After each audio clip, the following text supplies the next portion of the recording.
On est sur la digestion, c'est le meilleur moment pour faire un sujet un peu comme ça, mais je vais essayer de vous amuser sur le petit quart d'heure. Avant de commencer, qui est développeur JavaScript principalement? Si vous pouvez lever la main, ok. Gardez la main levée si vous faites déjà aussi du linter avec ESLint, TSLint. Donc à peu près la moitié. Et qui utilise déjà Prettier sur son projet? Personne. Donc vous êtes au bon endroit. Je vais vous en parler. Avant de parler de la lib, l'explication c'est plutôt qu'est-ce que vous utilisez le plus dans votre travail principalement. C'est simple, c'est votre cerveau. Vous n'êtes pas payé pour votre force physique. Moi, je serais embêté si c'était ça. L'idée, c'est plutôt, à travers la réflexion qu'on fait et tout ce qu'on apporte toute la journée, on crée de la valeur pour vos utilisateurs, vos clients. Et derrière, votre journée, vous la passez à prendre des décisions. Les décisions, il y en a une multitude, vous en faites plein toute la journée. Elles peuvent être macro, c'est-à-dire des trucs super importants. Ok, la grosse feature, là, comment je vais la développer, ma grosse stack, qu'est-ce que je prends techniquement. Mais souvent, en fait, c'est plutôt ce que j'appelle des micro-décisions, c'est-à-dire des choses qui n'ont pas une importance fondamentale, mais qui vont vous occuper l'esprit, qui vont vous prendre votre énergie cognitive, et qui font que derrière, votre journée, c'est vous les enchaîner et vous passez du temps à gérer tout ça. Et parmi toutes ces décisions, en fait, il y a, là c'est un exemple, c'est une liste complètement non exhaustive, mais quand vous êtes tout seul, vous allez pouvoir passer cette énergie, vous allez décider pour un algorithme, vous allez décider de tel ou tel axe pour le résoudre. Mais quand vous êtes à plusieurs, cette énergie-là, il faut la passer à la fois pour décider, mais aussi pour prendre un consensus et décider ensemble. Et ça, je ne sais pas si vous le vivez comme moi, mais généralement, c'est quelque chose qui se passe toujours comme ça, de décider ensemble, de faire tel ou tel choix ou décision technique. Ça se passe toujours bien. La preuve, si on joue à un petit jeu ensemble assez rapidement, levez la main ceux qui pensent qu'il faut faire des tabulations pour l'indentation. Ça marche bien. Et ceux qui pensent que c'est plutôt des espaces? Ok. Donc maintenant, on va prendre 30 secondes, vous expliquer à votre voisin que vous avez raison et que lui se trompe en fait. Ok? Donc non, on ne va pas le faire maintenant, parce qu'en fait, il y a un corollaire à ça qui est assez simple. Je ne sais pas si vous connaissez cette phrase, elle n'est pas de moi, mais on n'y arrivera pas. Voilà. Et donc en fait, ce qui va se passer dans la réalité, c'est qu'on va déclencher des guerres, on le sait, il va y avoir des morts sur la route, on arrivera quand même à un certain compromis, puisqu'il faut qu'on arrive à avancer, mais l'idée justement, c'est de ne pas tomber dans ce travers-là, justement. Alors, le cas de la guerre, il est assez expressif, on va avoir des confrontations. On a aussi d'autres situations qui sont un peu moins agréables, c'est quand on a le tech leader de l'équipe qui est là depuis 15 ans, c'est celui qui prend toutes les décisions, c'est pas trop la peine d'aller discuter avec lui. S'il dit que c'est des tabulations, on va l'écouter, on va rester là-dessus. Et donc, parmi toutes ces décisions, ces micro-décisions, justement, il y en a une sur laquelle, aujourd'hui, on a moyen de faire des choses et de plus s'embêter, justement, c'est tout ce qui est les règles de formatage. Et c'est pour cela qu'on a la librairie Prettier qui existe et qui a été écrite par James Long. Si on le compare à d'autres langages comme le langage Go de Google, vous avez un outil qui s'appelle le GoFMT qui est livré avec le langage, ce qui veut dire que Google propose une forme canonique du formatage du langage Go. Il fournit avec un outil, quand vous l'exécutez sur du langage Go, du code source Go, ça vous le formatera suivant un certain format, et ce format-là, c'est pas vous qui le décidez en fait. C'est Google qui dit dans sa définition, voilà à quoi ça doit ressembler. En JavaScript, on l'a pas ça. Prettier justement vise à apporter ça et à permettre de donner une certaine forme, de ne pas réfléchir, de l'appliquer, ça nous donne un code formaté. Ce qui veut dire que la lib a juste cette fonctionnalité-là. Elle s'installe, c'est une librairie NPM, vous l'installez en global et vous pouvez la lancer en une ligne de commande. Elle n'a pas beaucoup d'options, elle n'est pas là pour faire autre chose. Elle prend un code, alors là je l'ai extrêmement mal formaté pour l'exemple, et derrière ça vous donne un résultat de sortie. Et ce qui est intéressant dans cette démarche-là, en fait, c'est que le fonctionnement de remettre le code en place passe par ce qu'on appelle un arbre syntaxique. C'est-à-dire que votre code d'origine, celui que vous avez dans votre éditeur, il est chargé, il est parsé comme ferait un compilateur avec un arbre syntaxique.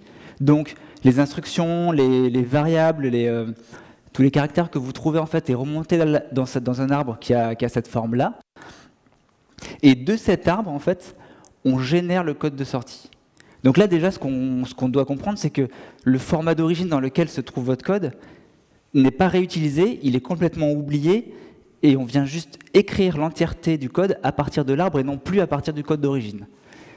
Si on compare ça à ESLint, que vous utilisez pour certains, ESLint, il est là plutôt pour nous donner des règles. Donc en gros, son principe de base, c'est des warnings, des erreurs sur tu as mis 2 espaces entre deux instructions, ou l'accolade, elle n'est pas au bon endroit. Mais il a une démarche, on va dire, plutôt de conseil. On peut faire de l'autofix, c'est des options qui existent également, mais des fois, il faut les appliquer plusieurs fois, ça ne marche pas forcément de manière systématique. Là, Prettier, c'est autre chose. Je ne sais pas si vous avez la même fille que moi, mais dans l'idée, voilà, c'est le format d'origine, c'est plus quelque chose qu'on va utiliser, c'est vraiment juste le format de sortie.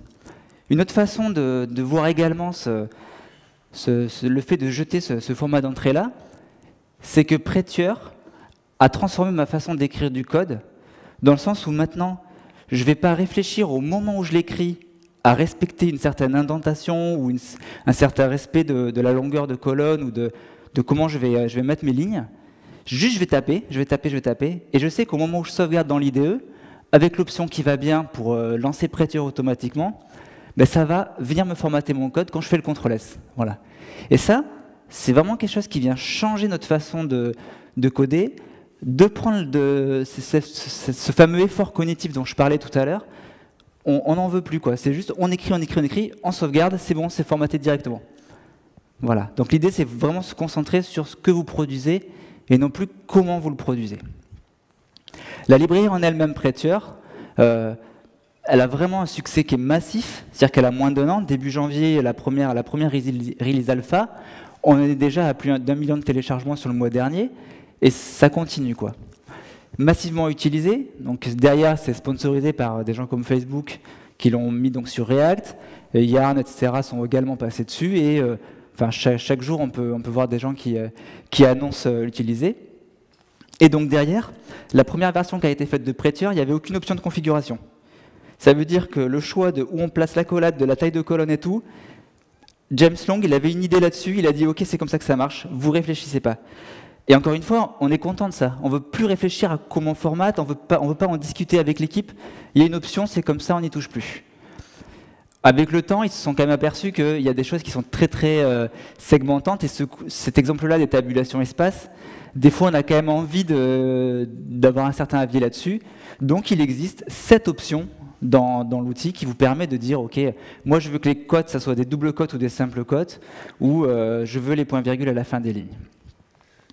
Et si je reviens à ESLint, dont je parlais tout à l'heure, ESLint, c'est 500 règles. Chacun va customiser, chaque société propose son custom de règles et tout. Prettier, vous oubliez, il y en a 7, vous décidez ensemble et c'est bon. Ce qui est intéressant avec Prettier aussi, c'est que cette technique-là de parsing du JS, il l'a appliquée progressivement à d'autres types de formats de sortie. Donc aujourd'hui, ça marche bien en JavaScript, ça marche en TypeScript. Si vous faites du JSON, du GraphQL aussi, ça sait le formater. Et encore une fois que vous l'activez sur votre projet, vous transformez tous vos fichiers, ils sont tous à jour, ils sont tous en version Prettier, vous ne posez plus de questions. Pour terminer, quelques cas pratiques qui sont intéressants à utiliser. Il y a un fichier de config, qui est le Prettier RC, qui vous garantit que toute l'équipe va avoir la même config. Si vous l'appliquez sur du code des legacy, ce qui sera plus intéressant, c'est de le faire en une fois, plutôt que de le faire au fur et à mesure où vous modifiez les fichiers. Et tout à l'heure, quand je vous ai montré le GIF de la sauvegarde, le mettre en auto-format sur le save, c'est vraiment quelque chose qui est hyper pertinent en fait et hyper intéressant. Mais vous pouvez également le remonter un cran en hook sur le commit, c'est-à-dire que quand vous allez committer votre code, vous assurez que même en local, il est déjà bien formaté avant de l'envoyer sur le serveur. Voilà. Donc, en conclusion, l'idée vraiment de cet esprit de décision en moins à prendre sur le projet, c'est vraiment important et c'est impactant sur votre manière après derrière de gérer et de coder. Pour les nouveaux arrivants qui vont rentrer sur le projet, c'est pareil. Pour eux, c'est le bénéfice de ne pas devoir réfléchir à comment, dans cette équipe-là, on place les accolades ou comment on place les espaces. De toute façon, ils peuvent écrire n'importe comment, ils sauvegardent, ça formatera correctement pour l'équipe. Encore une fois, c'est gagnant pour tout le monde. Et comme vous avez vu, la rapidité de mise en place, elle se fait... je vous ai montré très peu de lignes de code, mais en 2 lignes, on l'a mis. Voilà. Et donc la conclusion, c'est ça, c'est faire du format un non-événement. Merci.